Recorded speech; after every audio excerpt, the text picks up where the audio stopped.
John is going to throw a ball upward from the top of a building.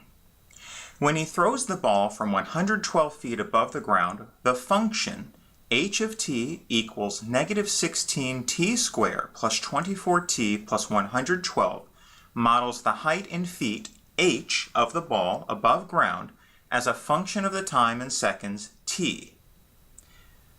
We're asked to find the zeros of the function. These tell us when the ball hits the ground. All right, so the zeros. Well, to find the zeros, we'll set the function h of t equal to 0. So we'd have negative 16t squared plus 24t plus 112 equals 0. Now we could go straight to the AC method from here. That would get really messy considering the numbers. So I'm hoping we have a common factor. 16 is divisible by 2, 4, and 8 and 16. 24 is divisible by 8, not 16. 112, I'm pretty sure 112 is divisible by 8. Using a calculator here on the side, 112 divided by 8 is 14. So we have divisibility by 8 on all of these, which means I can factor out an 8. Since the lead coefficient is negative, I'll factor out a negative 8.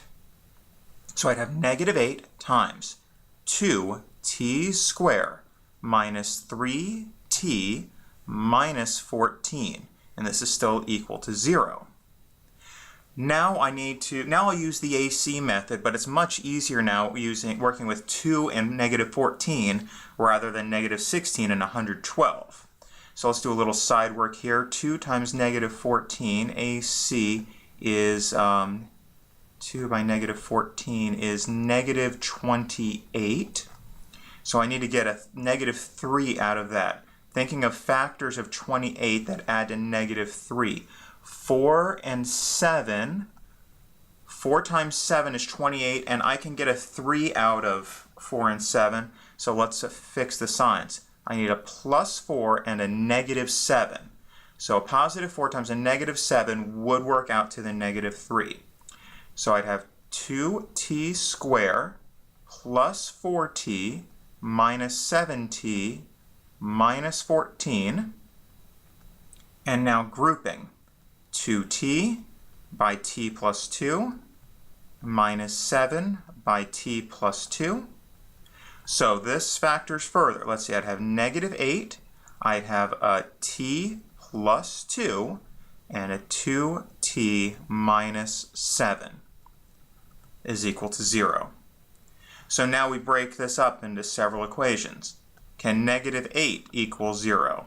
Now that's garbage. Throw that away. Negative 8 can't equal 0. Can t plus 2 equal 0? Yeah. Subtract 2 from both sides. T equals negative 2.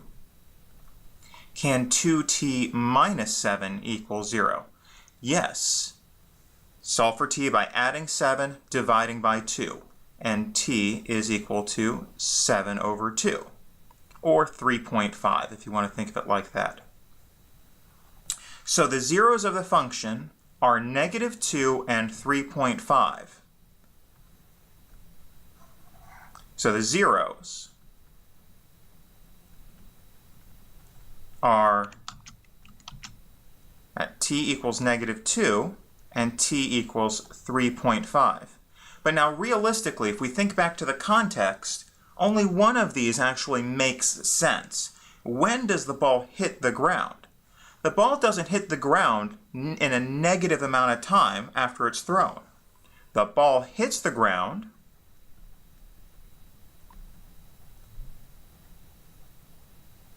after 3.5 seconds.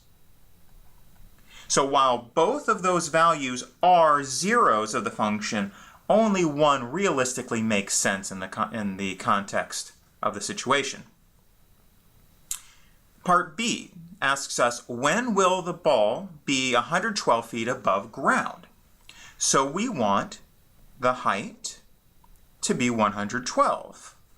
All right, so set the function equal to 112. Negative 16t squared plus 24t plus 112 equals 112.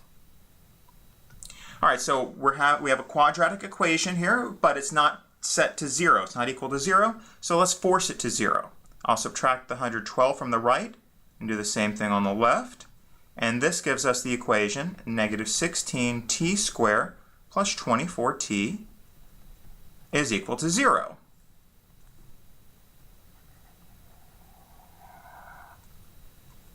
So now, solving this equation. Again, I'll use some factoring, but I don't have to use our trinomial ideas because I only have a binomial. And in fact, all I can do here is take out a common factor. So let's take out a common factor. Well, I know they're both divisible by 8. Let's divide out again negative 8. And I'll divide out negative 8t. Not divide, factor out. Negative 8t by 2t minus 3 is 0. Setting each factor to 0. Negative 8t is 0. 2t minus 3 is 0. Now, negative 8 times t equals 0. This works. I can divide both sides by negative 8. Right? Divide by negative 8, divide by negative 8. 0 divided by negative 8 is 0. T equals 0. And for the second equation, add 3, divide by 2. T equals 3/2, or 1.5. So here again we have two solutions of the equation. Now let's think about this. When is the ball 112 feet above ground? Well, we're told in the very beginning that he throws the ball from 112 feet above the ground. So that's the initial height of the ball. It goes up for a little while, then comes back down. So there are two. So the conclusions for me would be the ball is at a height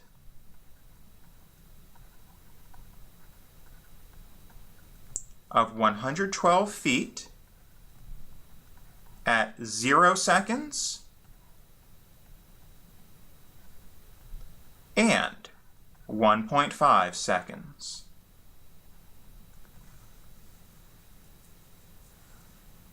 Part C asks us to find the height of the ball at t equals 2 seconds. So we are given this height function where h is a function of t, the time. The height of the ball at t equals 2 seconds would be h of 2, which is negative 16 by 2 squared plus 24 by 2 plus 112.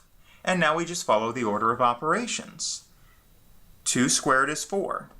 I have negative 16 by 4 plus 24 by 2 plus 112. Negative 16 by 4 is negative 64. 24 by 2 is 48. And then taking care of the addition as we see it from left to right. Negative 64 plus 48 is negative 16. Negative 16 plus 112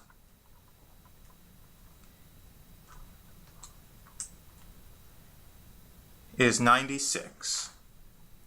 So h of 2 is 96. And what that tells me is, after 2 seconds,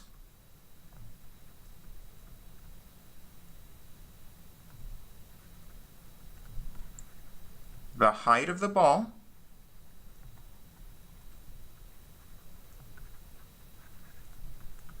is 96 feet.